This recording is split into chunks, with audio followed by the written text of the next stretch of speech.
Hi, everybody, and welcome our guest, Jamie Palmer, back. You may remember seeing her a few months ago on another episode where we talked about social media, and she is back again today to give us some more hints and tips on creating better social media marketing for your company. Welcome back, Jamie. Thank you so much for having me. I'm super excited to be here. We are thrilled to have you, and just want to check in. How are you and your family doing? Good, hanging in there. I have two little ones, so it's a little crazy, but it's fun. We're making it work. Are you exhausted? Yeah, exhausted, but the days are filled with lots of love. And in some ways, I'm very thankful for the extra time that I've gotten to spend with my kids and not running around and having everybody home. And in some ways has been a real blessing. We're all making a memory, aren't we? Yes, for sure. All right, let's start right into it. So right now, marketing is as important as ever, and social media is as important as ever. So as we go through this 3-month journey we're on so far, what do you see as being some of the biggest mistakes small retailers and restaurants are making on their social media? Yeah, I think one of the biggest mistakes is A, not showing up, and then B, not telling people how they can support and buy from them. I think a lot of times that it can feel kind of awkward and icky to sell, but ultimately if someone were coming into your restaurant or someone were coming to your retail location, that sales conversation would be something that's very natural. It would just kind of happen and evolve, and you have to actually take that conversation and bring it online, especially with what is going on nowadays. And I think one of the biggest things is telling people, like, here's how you can buy, here's what specials we have going on, here's how you can support our small business during this time, here's what you can do to help, here's what we're doing to support our employees during this time, and really just keeping that communication going and flowing with the people on the other side. And I mean, early reports out of Facebook for March and April were that people were spending 79% more time online. So that is a massive amount of time. And so if you're not showing up there, I think that you're, in many ways probably missing out on a huge opportunity to connect with your audience. And it's not just about promoting product, it's about promoting your business, your relationship with the community. And it's okay to make people laugh right now, right? Yeah, it's okay. It should be fun, right? Like, social media should showcase your personality, your brand's personality. It should be something that you have a good time with, right? Like, especially if you're a restaurant. Like, I know a lot of the dive bars here in Newport, Rhode Island, they're having a lot of fun with it. They're doing quirky different things. I know one of them, they made this, like, they have 2 windows and they've made like a little tiny bar out of it, and they've named that bar. And because it's this tiny little bar, and normally it's this big bowling alley of a bar, and so I think showcasing that personality of your brand in the content that you put out there is absolutely essential during this time. Like, everything that you do doesn't have to be so serious, and we're in this COVID phase and yada, yada, yada. And it's like, no, I mean, right. We're still living, and we all still need to exist, and we're human. So create that connection with people. And I do always say, like, this has been going on for a few months now, but if you haven't been posting and you feel called to, like, address the situation that's going on, create a video or create a post, address what's going on, and then move forward for yourself and move forward for your community and move forward for your brand if you feel called to do that. Right. It's not too late. It's not too late. And you don't, and if you want to do that, because I know a lot of people I've had come to me, especially in the wedding industry, they've been like, James, I just feel so awkward just posting normally without saying anything. So if you want to say something, go for it. It's not too late, but then move forward from that. Every post does not have to be pandemic related. It should be fun and your brand. And, like, we're living in an unprecedented time, and we don't know what the new normal is going to look like. And so if you're constantly trying to bring it back to this other point in time, you're never going to actually be able to move your business forward in the online space. I have a client who bakes cheesecakes. He's got a very well-known cheesecake company, and he's known for dancing on social media. he'll put on some music and dance. So he did one where he was wearing his mask and he had all his sanitizers and he was dancing and cleaning at the same time. So he got the message across very clearly that they're taking this seriously, but in a very fun way. Yeah, and that's a great example. I think it's so important to showcase that stuff right now because it shows A, your brand's personality and your personality.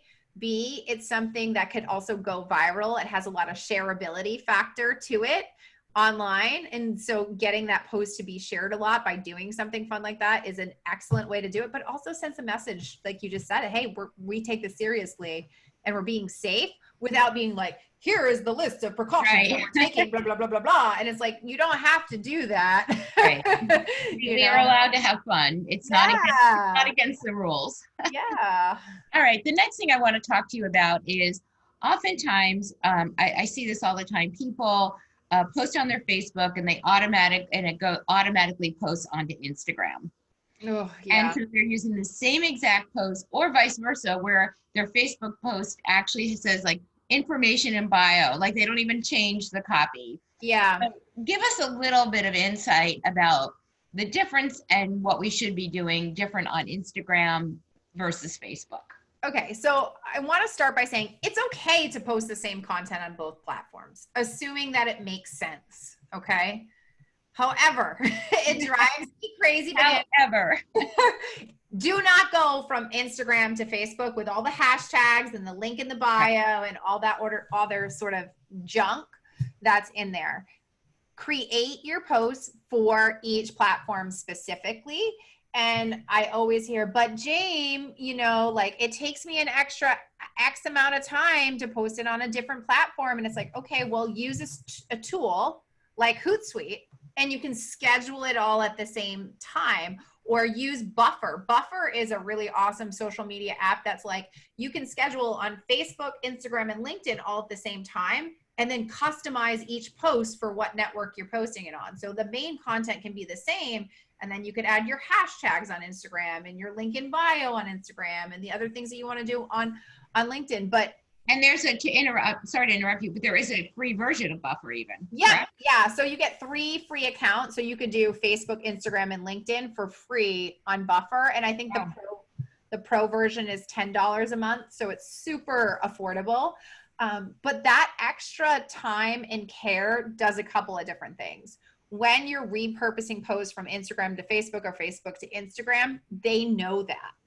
Okay. And let me just tell you, their algorithm is picky and they don't like it. Okay. So it is worth the effort, especially for many of the folks that I work with. I'm always encouraging them, like, create 2 weeks worth of content at one time and schedule it all out. So you're not in the weeds of doing it in real time. If inspiration strikes you and you want to post anyway, go for it. Don't worry about the fact that you have other posts scheduled, but it is worth the effort and the ROI to take the time to post on each of those separately. Okay. So I didn't realize that when they see you posting the same post on both, it's actually a negative thing. When you auto post it. Auto post, right. Yeah. Okay. Wow. Okay. Post separately. Yeah, post separately. I don't mind, like, on a personal profile, like if you're using your Facebook profile, if you go from Instagram to Facebook, but you have to make sure it makes sense, right? Like, it just looks silly when you have all of the hashtags in there. Or I see this a lot in the wedding industry and in retail. They'll be tagging a bunch of other brands and they'll just auto share it to Facebook. Yeah. Well, that tagging, like, so if I'm a retail shop and I'm tagging, Swarovski crystal as an example, and you just auto post that from Instagram to Facebook, that tag doesn't carry over. So it's just like an @ symbol with the word Swarovski. So you're also missing out on all of that additional exposure you get and signaling to Swarovski, hey, I tagged you, so they'll repurpose it. You don't get that when you auto post, and the amount of effort and time that it takes, if you really want to leverage social media to its fullest extent, is absolutely worth the time it takes to do the post correctly. So Buffer or Hootsuite would be good tools for that. Yeah, for sure. Okay, great. My third question for you today is, can you give us a social media success example that you've had with one of your clients that's COVID related? Yeah, so a client that I consult with, Sophia's Tuscan Grill here in Warwick, Rhode Island, is just crushing it on social media. He's basically sold out every night, Wednesday through Sunday, and he has been doing cooking shows. He's been doing tutorials. He's been doing how-tos. He's been creating lots of anticipation around the orders that he like every week he's been coming up with a new limited menu because he normally has a really, really big menu. So he's been doing like almost a specials menu every week, and it's only available Wednesday through Sunday. And just he's crushing it. He's crushing it. And he was talking with me the other day, and he's like, James, I don't want to go back to normal in some ways. He's like, I have so much more freedom than running the restaurant that I did before. And he's like, I got to be honest, I'm making more money, and all of his staff is still employed because he doesn't have a massive restaurant to begin with. So all of his staff is still employed. Everybody's on rotation for pickups and working in the kitchen and all. It's just like absolutely crushing it. And so I think he's a really, really great example of just reinventing. And he's always been somebody that kind of has a big personality, so it's not a stretch for him to be doing like he's doing. I think it's quarantine cooking with Chris is what he's calling it, and he's done brunch and he's done lunch, and he's done a really good job also at making sure that what he's cooking is stuff people would have. Like, how a lot of chefs are like, let's go grab this really abstract thing that's a staple in your pantry. And you're like, that's not a staple in my pantry. So he's done a good job with that. And I just think it's something that this has forced him to completely rethink his business model, and it's worked out really, really well in his favor. And so for those people who are like, I don't know that I can do this, I think that's there. If there's a will, there is a way. I mean, there's also another gallery here, like an art gallery here in Newport, where they've transitioned from only selling in gallery to selling all online.